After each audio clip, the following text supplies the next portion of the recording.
Analyst at CFC Seymour. Gong Liang, what do you reckon? Is inflation going to get stronger before it gets weaker? I think the CPI, according to my historical data, the CPI in September will continue to increase and may post and hit a record high, because historically the September CPI will increase by 0.5% compared to August. So I think in September the CPI will probably be around 6.7%, and PBOC and government will sure take a lot of measures to curb the inflation, such as supply increase, price cap, or interest rate, and we may see the inflation is going to be down from November or December.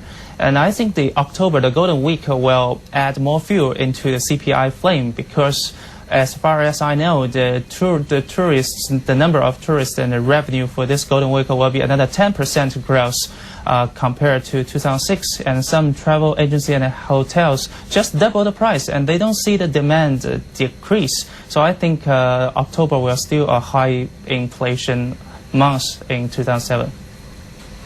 Gong Liang, despite the government measures, economists such as Zhong Tao of Credit Suisse and Andy Xie see food inflation spreading to full-scale inflation for China in the future. What about you?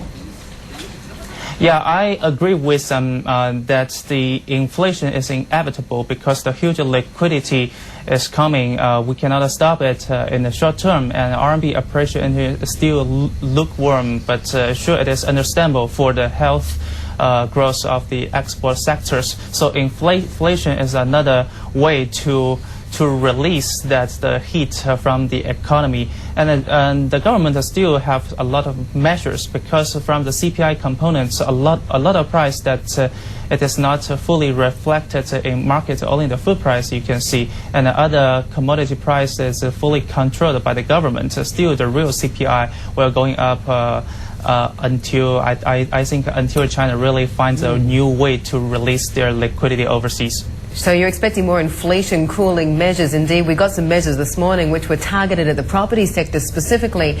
Our question of the day for both our viewers and you, Gong Liang, is: do you think China's new laws to try and cool down the property market, or at least take out the speculative aspect of the property market, is going to work? I think this time the measures are targeting at speculation and protecting the banking sectors, rather than dragging down the price of the housing price in the Tier 1 or Tier 2 cities, because the government really afraid of the subprime crisis again emerged in Chinese banking sectors, and the CCB just lowered their real estate exposure according to their announcement 1 week ago.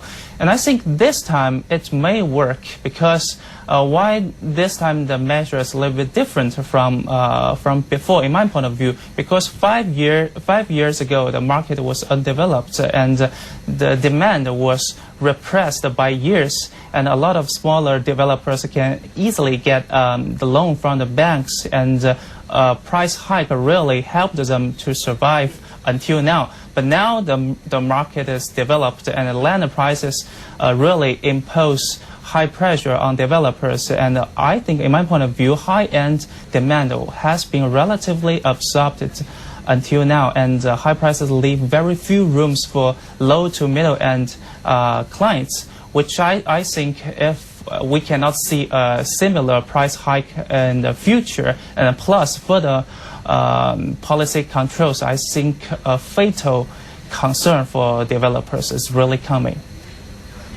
Gong Liang, what do you think of the so-called asset price circle, where higher property prices feed into higher stock prices for developers, then they pay higher prices for land, that leads to higher property prices again? How concerned are you about these risks? You mean people can get some money from the stock market and they can afford high prices? Sure, it's a kind of a temporary phenomenon, as we can see from the June to August, that a lot of new demand are coming from the stock market. But I cannot say what actually the demand are coming from. Sometimes it comes from the overseas, some comes the local, the private entrepreneurs, and they really have money not only from the stock market. Sometimes the stock market and the real estate market are are mutual interacted, but sometimes they go opposite. I think the stock market is a temporary phenomenon rather than real estate. Real estate, I think the asset bubble is not so easy to be cooled down unless there's a really drag down for the whole economy, but we don't want to see that to happen again.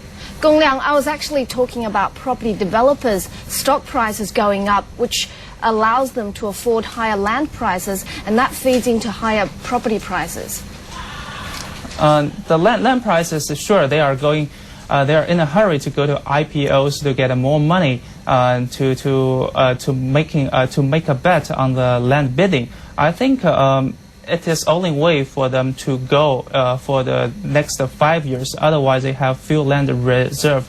That's all the ways that all the developers trying to do. Sure, they will keep the high price land reserve, and they're trying to sell it at a higher price.